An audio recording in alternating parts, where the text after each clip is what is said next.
this is the new petcock, and you'll see that it has a filter around the top of it here.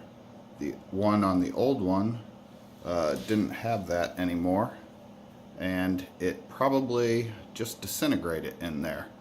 But we're gonna install it right up in there, and it's got a gasket right there, and then we'll put the fuel line on it. We also have a new fuel filter, much better than the old one. Okay, so we have the new, these are the old parts here. That's the old petcock, and it was leaking and also had no filter, and that's the old fuel filter.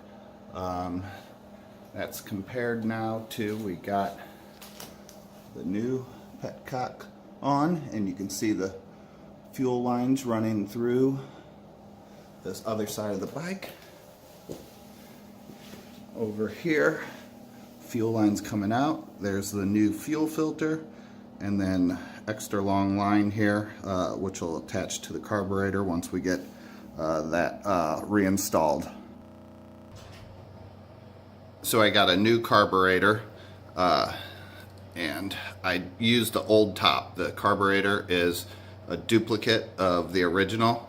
I saved the top, I changed the slides out in it, but the top fits on this one, so it's a completely new carburetor, and it's connected to the accelerator and choke. Next I'll connect it to the intake.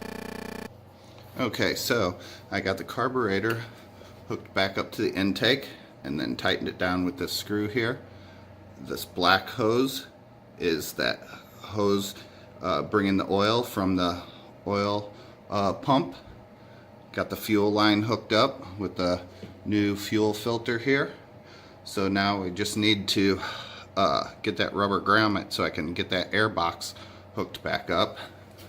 Over here on this side, I did an oil change on the gearbox.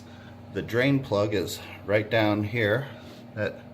This is the drain, and drain that out, and I found double the amount of oil that should be in there. There should be 300 milliliters in there, and you enter it through there.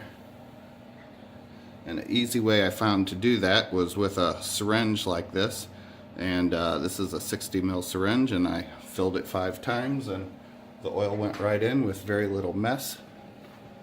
The spark plug here, I just checked the gap on that, and it's supposed to be 6 to 7 millimeters, and that's what we have on there. And we'll be hooking the wire back up to that in a minute and seeing if we got some spark. Okay, I put some gas in it. I mixed it with one of those pre-packs with 1 gallon of gas, because I'm not sure yet that the oil sending unit is working.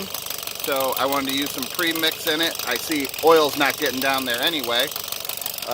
Turn the key to the start position, and I put the choke fully on to the left, and it took me a couple of cranks to get it started. Since then I turned the key to the run position and let it warm up a little, and slowly turned the choke over to off, and now it's turn the accelerator. We got a lot of smoke coming out. Well, I don't know if that's burning off old crap inside there, or if we got too much oil mixture, but we'll look into that. And this seems like a viable project to keep working.